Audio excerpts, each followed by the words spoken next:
Hi friends, this is RP. So ఈ వీడియోలో మనకి మండేకి లెవెల్స్ ఎలా ఉన్నాయి, నిఫ్టీకి, బ్యాంక్ నిఫ్టీకి, దాంతోపాటుగా ఓవరాల్గా మార్కెట్ ఎలా ఉంది, సో ఇవన్నీ కూడా ఈ వీడియోలో చూద్దాం. సో లాస్ట్ ట్రేడింగ్ డే రోజు నిఫ్టీ ఫ్లాట్గా క్లోజ్ అయింది 24,346 దగ్గర. అయితే గెయినర్స్లో 16 స్టాక్స్ ఉంటాయి, లూజర్స్లో 31 స్టాక్స్ ఉన్నాయి. అంటే ఎక్కువ స్టాక్స్ మనకి నష్టాల్లోనే క్లోజ్ అయ్యాయి. మనం సెక్టోరియల్గా చూసినా కానీ ఎక్కువ సెక్టార్స్ నెగిటివ్లోనే క్లోజ్ అయ్యాయి. ఇక్కడ మనం పాజిటివ్గా క్లోజ్ అయిన స్టాక్స్లో చూస్తే Adani Ports, Bajaj Finance, IndusInd Bank, SBI, Reliance Industries, Maruti, Tata Motors, Hindalco, ITC ఇవన్నీ కూడా పాజిటివ్గా క్లోజ్ అయితే లూజర్స్లో టాప్లో ఉంది జేఎస్డబ్ల్యూ స్టీల్, ఆల్మోస్ట్ 5.5% మైనస్లో క్లోజ్ అయింది. తర్వాత Bajaj Auto, Eicher Motors, Hero MotoCorp. So auto sector కొంచెం వీక్గా కనిపించింది. 3 ఆటోమొబైల్ స్టాక్సే టాప్ లూజర్స్లో ఉన్నాయి. మనకి దాదాపుగా 2.4%, తర్వాత 2.33, 2.27. దాని తర్వాత HDFC life, Nestle, NTPC, Cipla, Shriram finance, Titan ఇవన్నీ కూడా నెగిటివ్గా క్లోజ్ అయ్యాయి. అయితే మనకి ఫ్యూచర్స్ యాక్టివిటీ చూస్తే, అంటే స్టాక్ ఫ్యూచర్స్లో చూస్తే మనకి లాంగ్స్ బిల్డ్ అవుతున్న స్టాక్స్ 35 ఉన్నాయి. ఈ 35లో కొంచెం టాప్ స్టాక్స్ చూసుకుంటే PNB housing finance, eternal, NCC, Lodha. అట్లనే షార్ట్ బిల్డప్ అవుతున్న స్టాక్స్లో ఫెడరల్ బ్యాంక్ టాప్లో ఉంది, తర్వాత Hindustan Zinc, CDSL, Indian Bank. Short కవరింగ్లో 47 స్టాక్స్ ఉన్నాయి. అందులో దీపక్ నైట్రేట్ టాప్లో ఉంది, తర్వాత AU Bank, MGL, Laurus labs.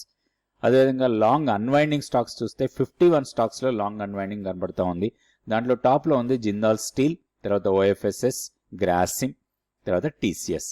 వీటిలో కొంత లాంగ్ అన్వైండింగ్ జరుగుతూ ఉంది. ఇంకొకటి మనం ఆప్షన్ యాక్టివిటీ చూస్తే, ఆప్షన్ రైటర్స్ ఎక్కడ స్ట్రాంగ్గా రైట్ చేస్తున్నారని చూస్తే హైయర్ సైడ్లో మనకి 24,500 దగ్గర హ్యూజ్ కాల్ రైటింగ్ జరుగుతూ ఉంది. సో ఇక్కడ ఓపెన్ ఇంట్రెస్ట్ చాలా ఎక్కువ ఉంది కంపారిటివ్లీ పుట్ వచ్చి మనకి దాదాపుగా 23,57,000 కాంట్రాక్ట్స్ ఉంటాయి. కాల్ సైడ్ 73,64,000 కాంట్రాక్ట్స్ ఓపెన్ ఇంట్రెస్ట్లో ఉన్నాయి. అంటే హెవీ కాల్ రైటింగ్ 24,500 దగ్గర జరుగుతుంది. సో ఇటు మనం పుట్ సైడ్ చూసుకుంటే హైయెస్ట్ పుట్ ఓపెన్ ఇంట్రెస్ట్ చూస్తే 24,000 స్ట్రైక్ ప్రైస్ దగ్గర ఉంది, 68 lakhs. దెన్ కంపారిటివ్లీ దాని సేమ్ స్ట్రైక్ ప్రైస్ దగ్గర కాల్స్ చాలా తక్కువ ఉన్నాయి, 21,46,000 కాంట్రాక్ట్స్ మాత్రమే కాల్ సైడ్ ఉన్నాయి. అంటే బ్రాడ్గా చూసుకుంటే మనకి 24 నుంచి 24,500 ఎక్స్పైరీ 8th March ఎక్స్పైరీ తీసుకుంటే, అంటే వీక్లీ ఎక్స్పైరీకి మనకి ఈ డేటా. సో ఈ డేటా ప్రకారం ఒక బ్రాడ్ రేంజ్ 500 పాయింట్స్ కనపడతా ఉంది. ఇంకొకటి మనం కొంత డేటా పాయింట్స్ తీసుకున్నప్పుడు మనం ఎఫ్ఐఐ డేటా ఎలా ఉందో ఒకసారి చెక్ చేసుకుందాం. సో ఓవరాల్గా ఎఫ్ఐఐ బయింగ్లోనే ఉన్నారు, సెల్లింగ్లో లేరు. కొంచెం తక్కువ క్వాంటిటీస్ ఉన్నా కానీ ఇక్కడ చూస్తే ఓన్లీ 30th April ఒక్కరోజు మాత్రం బాగా తక్కువ బయింగ్ ఉంది. కానీ అదర్ డేస్లో పర్వాలేదు, ఒక రీజనబుల్ బయింగ్, అంటే హెవీ బయింగ్ అయితే జరగట్లేదు కానీ కొంతవరకు పాజిటివ్గానే ఉంది. సో ఓవరాల్గా మనకి ట్రెండ్ చూసినప్పుడు పాజిటివ్ ట్రెండ్లోనే కంటిన్యూ అవుతున్నాం మనం. సో మనకి లాస్ట్ ట్రేడింగ్ డే రోజు కూడా కొంత బయింగే కనపడింది. 2,769 crores వర్త్ ఆఫ్ షేర్స్ బయింగ్లోనే కనపడ్డారు ఎఫ్ఐఎస్. సో ఎఫ్ఐఎస్లో మనకి నెగటివ్నెస్ లేదు. సో నెక్స్ట్ మనం టెక్నికల్ లెవెల్స్ చూద్దాం. ఫస్ట్ నిఫ్టీకి, ఇది Nifty daily candle stick chart. ఇక్కడ మనకి లాస్ట్ ట్రేడింగ్ రోజు హైయర్ లెవెల్లో స్ట్రాంగ్ రెసిస్టెన్స్ ఫేస్ చేసింది. సో ఈ రేంజ్ బ్రేక్అవుట్ కాలేదు మనకి ఇంకా. 24,125, 24,463 ఆర్ 470 లెవెల్ అనుకోవచ్చు. సో ఈ రెండు లెవెల్స్ మనకి ఇంకా బ్రేక్అవుట్ కాలేదు. ఆ రేంజ్ బౌండ్లోనే చాలా రోజుల నుంచి క్లోజ్ అవుతూ ఉంది. ఇప్పుడు మనకి ఇంపార్టెంట్ ఏంటి అంటే మనకి క్లోజింగ్ బేసిస్లో 24,470 ఆర్ 480 లెవెల్ కన్నా పైన క్లోజ్ కావాలి.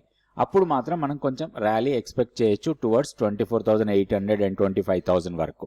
డౌన్ సైడ్లో మనకి ఇప్పుడు ఇమీడియట్ స్ట్రాంగ్ సపోర్ట్ అనుకోవచ్చు 24,125. ఆ లెవెల్ని బ్రేక్ అయితే మాత్రం 23,850 వరకు రావచ్చు. 23,760 మన కీ లెవెల్. హైయర్ లెవెల్లో ఇప్పుడు immediate resistance last trading day రోజు హై ఏదైతే ఉందో అదే 24,580 ఆర్ 590. సో దాన్ని బ్రేక్ చేస్తే నెక్స్ట్ 24,800 వరకు వెళ్ళొచ్చు. ఇట్లా లెవెల్స్ చూసుకొని మనం నిఫ్టీలో ట్రేడ్ చేసుకోవచ్చు. అయితే నిఫ్టీకి మనం ఇంట్రాడే ట్రేడ్ ప్లాన్ చూద్దాం మండేకి. ఇది Nifty 5 minutes candle stick chart. So మనం ప్రతిరోజు ఇంట్రాడే కోసం ట్రేడ్ ప్లాన్ తయారు చేసుకుంటున్నాం ఇండెక్స్లో. అయితే ఇక్కడ ఇది స్పాట్ లెవెల్స్ మాత్రమే. సో ఈ స్పాట్ లెవెల్స్ ప్రకారం మీరు ఫ్యూచర్స్ చేసిన, ఆప్షన్స్ చేసిన ప్రాపర్ క్యాలిక్యులేషన్ చూసుకొని దాని ప్రకారం చేసుకోవచ్చు. అయితే ఇక్కడ మనకి నో ట్రేడ్ జోన్, ఇది నో ట్రేడ్ జోన్. చాలా మంది ఇది నో ట్రేడ్ జోన్ గురించి అడుగుతున్నారు. ఇది no trade zone. Simple levels ఇవి 24,365 అండ్ 24,415. ఈ జోన్లో మనం ఎలాంటి ట్రేడ్ తీసుకోవద్దు. ప్రైస్ అప్ సైడ్ ఓపెన్ అయినా డౌన్ సైడ్ ఓపెన్ అయినా ఈ జోన్లోకి వచ్చి జోన్ని బ్రేక్ చేసినప్పుడు మనం బ్రేక్అవుట్ ట్రేడ్ కోసమే ప్లాన్ చేయాలి. అప్ సైడ్ బ్రేక్ చేస్తే ఒక లాంగ్ ఎంట్రీకి ప్లాన్ చేయొచ్చు, డౌన్ సైడ్ బ్రేక్ చేస్తే ఒక షార్ట్ ఎంట్రీ కోసం ప్లాన్ చేసుకోవచ్చు. సో లాంగ్ ఎంట్రీ తీసుకుంటే 24,540 మన ప్రాఫిట్ టార్గెట్ లాగా పెట్టుకోవాలి. డౌన్ సైడ్ ఒక షార్ట్ ఎంట్రీ తీసుకుంటే 24,220 మనది ప్రాఫిట్ టార్గెట్ లాగా పెట్టుకోవాలి. ఇట్లా 4 లెవెల్స్ పెట్టుకొని దాని ప్రకారం మనం ఇంట్రాడేలో ట్రేడ్ చేసుకోవచ్చు. మన లెవెల్స్ రాకపోతే మాత్రం ఎలాంటి ట్రేడ్ తీసుకోవద్దు. సో ఈ లెవెల్స్ చూసుకొని దాని ప్రకారం ట్రేడ్ చేయొచ్చు. మీరు ట్రేడ్ చేస్తూ ఉంటే ఈ లెవెల్స్ మీకు యూజ్ అవుతున్నాయి అనుకుంటే కింద కామెంట్స్ రూపంలో తప్పకుండా తెలియచేయండి. నెక్స్ట్ మనం బ్యాంక్ నిఫ్టీ లెవెల్స్ చూద్దాం. సో ఇది బ్యాంక్ నిఫ్టీ ఇంట్రాడే కోసం ట్రేడ్ ప్లాన్ ఇది. సో ఇది మనకి నో ట్రేడ్ జోన్ లాగా తీసుకోవాలి. బ్యాంక్ నిఫ్టీలో ఇది నో ట్రేడ్ జోన్ 55,345 నుంచి 55,140. ప్రైస్ ఓపెన్ అయిన తర్వాత ప్రైస్ జోన్లోకి వచ్చి సేమ్ మనకి నిఫ్టీ లాగానే అప్ సైడ్ బ్రేక్అవుట్ ఇస్తే బై, డౌన్ సైడ్ బ్రేక్అవుట్ ఇస్తే సెల్. సో మనం సెల్ చేస్తే స్టాప్ లాస్ దీనిపైన ఉంటుంది, బై చేస్తే స్టాప్ లాస్ ఈ కింద ఉంటుంది.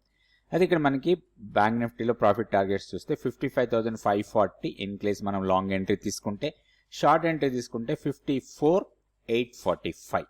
ఈ లెవెల్స్ చూసుకొని దాని ప్రకారం మనం బ్యాంక్ నిఫ్టీలో ట్రేడ్ చేసుకోవచ్చు. ఇది ఇంట్రాడే కోసం ట్రేడ్ ప్లాన్. సో ఓవరాల్గా పొజిషనల్ ట్రేడ్ కోసం లెవెల్స్ ఎలా ఉన్నాయో బ్యాంక్ నిఫ్టీలో అది కూడా ఇప్పుడు చూద్దాం. సో ఇది bank Nifty daily candle stick chart. ఇక్కడ లాస్ట్ ట్రేడింగ్ డే రోజు హై లెవెల్ నుంచి బాగా డౌన్ అయింది.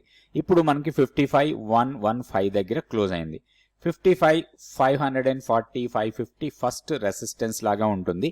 దీన్ని బ్రేక్ చేస్తే 56,185. డౌన్ సైడ్ లో మనకి సపోర్ట్ 54,700 దగ్గర ఉంది. దానికన్నా కిందకు వస్తే మాత్రం 54,180 వరకు రావచ్చు. సో ఈ లెవెల్స్ చూసుకొని మనం పొజిషనల్ ట్రేడ్ కూడా చేసుకోవచ్చు.